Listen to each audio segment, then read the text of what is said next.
मैं डॉक्टर सचिन शुक्ला और आज बच्चों हम प्रैक्टिकल के माध्यम से हम देखेंगे शंकु का, बेलन का और गोले का आयतन हम कैसे आसान तरीके से जान सकते हैं। बच्चों इससे पहले आपने पढ़ा था वृत्त, तो आपने जाना था ये वृत्त की त्रिज्या है, अगर ये दोनों त्रिज्या मिल गई तो ये क्या हो गया, व्यास हो गया। इसकी परिधि कितनी होती है, 2 पाई आर, और इसका क्षेत्रफल कितना होता है, पाई आर स्क्वायर। ये पिछली वीडियो में जाना था। अब देखिए वैसे तो क्या होता है, निश्चित दूरी पे स्थित बिंदुओं का समुच्चय, किसी निश्चित बिंदु से समान दूरी पे स्थित बिंदुओं का समुच्चय, कि उसके अंदर लंबाई होती है, ना चौड़ाई होती है, ना ऊंचाई होती है। लेकिन चलो हमने चूड़ी के रूप में ये मान लिया वृत्त है। अब मैं इसके ऊपर वृत्त के ऊपर वृत्त रखता चला जाऊं, जैसे मैं चूड़ी के ऊपर चूड़ी रख रहा हूं, तो ये आकृति देखिए कैसी बन गई।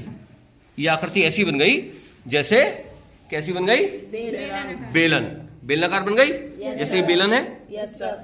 अब बेलन इसका आयतन कितना होगा, आयतन का मतलब इसके अंदर कितना पानी आ सकता है। मान लो ये बेलन है, तो बेलन के अंदर मैं इसका आयतन निकालना है, यानी इसके अंदर देखिए ऊपर तक भर दूं इसे मैं। दिख रहा है, दिख गया आपको? तो ये इसका क्या हो गया, आयतन ही तो हो गया। कितना स्थान ये घेर रहा है। अब इसका आयतन कितना हो जाएगा, क्योंकि ये पाई आर स्क्वायर तो नीचे वाले का है, और कितनी ऊंचाई तक है, h ऊंचाई तक, तो इसका क्षेत्रफल कितना होगा, पाई आर स्क्वायर h। अब अभी हम इसके बेलन के वक्र पृष्ठ और संपूर्ण पृष्ठ की बात भी करेंगे। अब हम बात करते हैं शंकु के आयतन की। अगर देखिए ये एक बेलन है मेरे पास, इस बेलन की और इसकी देखिए ऊंचाई, मैंने शंकु लिया है ये, इसकी ऊंचाई कैसी है, समान है। कैसी है, समान आप देख सकते हैं, है ना। देखिए, और इसकी ये जो परिधि है इसकी और इसकी परिधि देखो बिल्कुल समान है। दिख गया? तो अब मैं देखता हूं शंकु का आयतन कितना होगा। देखिए मैं इसके अंदर पानी भर रहा हूं, ऊपर तक भर लिया, और मैं इस पानी को किसके अंदर डाल रहा हूं, बेलन के अंदर। किस अंदर डाल रहा हूं, बेलन के अंदर। देखिए तो मुझे कितनी बार डालना पड़ेगा, देखो कितनी बार डाला, एक बार। कितनी बार डाला, एक बार। अब देखिए फिर भरा मैंने, फिर डाला, कितनी बार डल गया ये, 2। और अब जरा हम देखते हैं, हमने तीसरी बार इसमें डाला पानी और इसके अंदर उड़ेल दिया, और ये देखना बेलन भर गया क्या ऊपर तक। Yes sir. देखिए आप देख सकते हैं बिल्कुल ऊपर तक भर चुका है। यानी हमें कितनी बार शंकु डालना पड़ा इसके अंदर, 3। हाँ, तो इसका मतलब हमें पता लगा कि जो शंकु का आयतन है वो किसके, बेलन के आयतन का कितना है, तिहाई। तिहाई का मतलब क्या हुआ, 1/3। किसके आयतन का, बेलन के आयतन, पाई आर स्क्वायर h। तो इससे हमें क्या पता लग गया, ये शंकु का आयतन। शंकु आयतन कितना हो गया, 1/3 पाई आर स्क्वायर h। अब देखिए मेरे पास ये गोला है, क्या है, गोला। ये ऊपर मैंने छेद कर लिया है, अब क्यों करा है, और ये मेरे पास शंकु है एक। अब शंकु हमें ऐसा लेना है कि इसकी परिधि इसके ये बराबर हो, इसकी परिधि के ये बीचों बीच जो जा रहा है इसका, है ना, और इसकी ऊंचाई लंबाई भी कैसी होनी चाहिए, इसके बराबर होनी चाहिए। देखिए इसके बराबर। अब देखिए मैं क्या कर रहा हूं, इसके अंदर पकड़िया, मैं इसके अंदर पानी भरूंगा। देखिए इसमें तो शंकु, अब आप मुझे देखना इसमें कितने शंकु मुझे डालने पड़े, कितने शंकु मुझे डालने पड़े। देखते हैं, ये मैंने देखिए कितनी बार भरा, कितनी बार भरा मैंने, एक बार।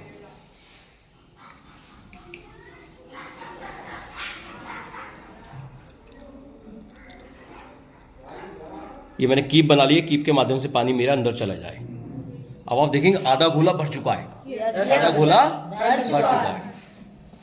अब मैं देखिए दोबारा भर रहा हूं इसे, और आप देखेंगे 2 बार मैंने शंकु पूरा भर भर के इसके अंदर पानी जब लौटा मैंने, तो ये हमारा पूरा जो गोला था, ये देखिए आप पूरा भर चुका है। वो थोड़ा सा गिरा है पानी, इस वजह से ये थोड़ा सा हल्का सा रह गया है। यानी 2 बार शंकु हमें इसके अंदर डाला हमने, तो ये पूरा भर गया। तो इसका मतलब एक बात हमें पता लगी कि जो गोले का आयतन है, जो गोले का आयतन है हमारा कितना है, वो 2 गुना है। किससे 2 गुना है, किसके आयतन से 2 गुना है, शंकु के आयतन से।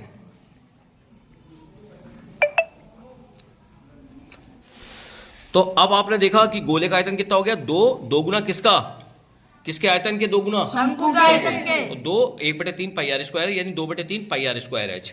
अब देखिए इस गोले की जो ऊंचाई है, वो हमने ऊंचाई किसके बराबर ली थी? शंकु की ऊंचाई के बराबर। Yes sir. और जब मैं गोले को देखूंगा ध्यान से तो देखिए इसकी ऊंचाई ये थी, ये h, ये ऊंचाई इसकी क्या कहलाएगी? h। क्या कहलाएगी? h। और ये h किसके बराबर थी? 2r के बराबर। देखिए एक r ये रहा, एक r ये रहा, यस सर। और एक r ये रहा, यानी h की जगह हम क्या लिख सकते हैं? 2r। तो हमारा फार्मूला क्या बन गया? 2/3 पाई r स्क्वायर, और h की जगह क्या लिख देंगे? 2r। लिख दिया। अब संख्या की गुणा संख्या से तो कितना हो गया? 4/3। 4/3 पाई की जगह पाई आ जाएगा, और r स्क्वायर ये है, r ये है, तो कितना हो गया? r cube. तो गोले का आयतन कितना हो गया? 4/3 पाई r क्यूब। तो इस प्रकार प्रैक्टिकल के माध्यम से हम बड़े आसानी से इस प्रैक्टिकल के माध्यम से हम बच्चों को बता पाते हैं कि बेलन का आयतन कितना है, शंकु का आयतन कितना है, और गोले का आयतन कितना है। अब देखिए हम बात करेंगे बेलन के बक पृष्ठ की, क्षेत्रफल की। देखिए बक पृष्ठ का क्या मतलब होता है, इसे आप देखें। देखिए ये मेरे पास बेलन है बच्चों, और बक पृष्ठ का मतलब क्या है? मैं इसे इसके चारों तरफ कोई एरिया को किसी कागज से या किसी कपड़े से लपेट दूं। लपेट दिया? Yes sir. दिख गया आपको? अब कोई कहे इसका क्षेत्रफल क्या होगा? इसका क्या होगा? Pi square h। इसका नहीं, इसकी बात हो रही है ना। इसको बक पृष्ठ, बक पृष्ठ का मतलब क्या हुआ? पाई स्क्वायर नहीं हुआ। ये हमने कितनी बार? 2πr। इसकी एक परिधि क्या है? 2πr। तो जैसे हमने, अब बक पृष्ठ की बात हो रही है, आयतन की बात नहीं हो रही है जो हम पाई आर स्क्वायर की बात करें। तो 2πr को हमने कितनी बार घुमाया? h ऊंचाई तक। देखो ये 2πr, अगर मान लो ऐसे चारों तरफ लपेटूं मैं कपड़ा, कितनी ऊंचाई तक लपेट रहा हूं? h ऊंचाई तक। तो इसका बक पृष्ठ कितना हो गया? 2πr h। अब संपूर्ण पृष्ठ की बात क्या होती है? संपूर्ण पृष्ठ में बक पृष्ठ तो आएगा ही आएगा, इसके साथ साथ संपूर्ण पृष्ठ का मतलब क्या होता है? इसे ऊपर से भी ढक दूं मैं, और नीचे से भी ढक। देखो ढक दिया मैंने, नीचे से भी ढक दिया और ऊपर से भी ढक दिया। अब देखिए इसका तो एरिया हमने, इसे पकड़ना बेटा, इसका एरिया, इसका तो हमने क्या निकाला था? पृष्ठ क्या निकाला था? 2πr, और कितनी ऊंचाई तक? h ऊंचाई। अब देखिए ये जो क्षेत्रफल, ये वृत्त है ना, और वृत्त का क्षेत्रफल कितना होता है? पाई आर स्क्वायर। तो पाई आर स्क्वायर नीचे वाले का, और पाई आर स्क्वायर ऊपर वाले का। तो इसे आप देख सकते हैं, पकड़ना। अब देखिए पूरा ढक गया ये, यस सर। यानी संपूर्ण ढक गया। तो इसका बेलन का संपूर्ण पृष्ठ क्या हो गया? बक पृष्ठ। भाई इधर से भी ढकोगे ना आप। Yes sir. संपूर्ण पृष्ठ, बक पृष्ठ प्लस ऊपर नीचे। Yes sir.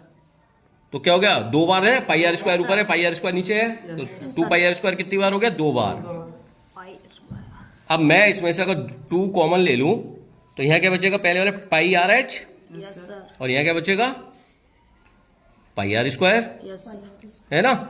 और इसमें देखिए क्या कॉमन आ सकता है? पाई आर आ रहा है ना कॉमन। Yes sir. थोड़ा सा गीला हो गया है, और मैं पाई आर को अगर कॉमन ले लूं बाहर, तो यहाँ तो रहेगा खाली एच, और यहाँ क्या रह जाएगा? खाली आर। तो ये फार्मूला हमारा किसका बन जाता है? बेलन के संपूर्ण पृष्ठ का, संपूर्ण वक्र पृष्ठ का। तो मैं डॉक्टर सचिन शुक्ला, आप सभी का धन्यवाद।